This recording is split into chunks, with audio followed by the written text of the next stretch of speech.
এই মুহূর্তে আমি আর রব্বাই রয়েছি লগে রেল রোডে এবং রব্বাইয়ের কার্যালয়ের সামনে দাঁড়িয়ে রয়েছি এবং আমরা ড্যামা ইউনিয়ন নিয়ে দুটো কথা বলবো রব্বাই আর আমি।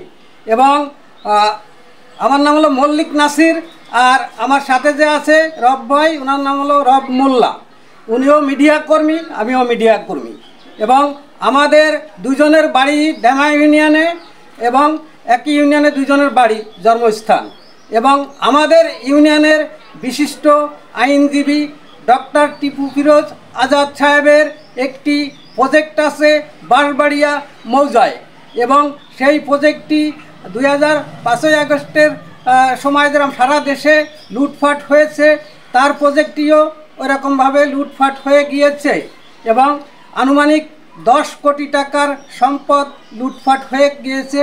এবং এই প্রজেক্টটি ব্যাংকের লোন আছে ডক্টর টিপু ফিরোজ আজাদের, এবং দুর্বৃত্তকারীরা তার গরু, মহিষ, ছাগল এবং বিভিন্ন ফল ফলাদি এবং মাছ অনেক কিছু লুণ্ঠন করে নিয়ে গিয়েছে এবং তাকে সর্বশান্ত করে দিয়েছে ডক্টর টিপু ফিরোজ আজাদকে। এই মুহূর্তে সে এলাকায় নাই এবং তাকে বিভিন্ন মামলা দিয়েও হয়রানি করা হচ্ছে এবং ডক্টর টিপু ফিরোজ আজাদকে।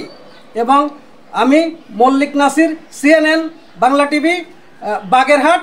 খুদা হাফেজ।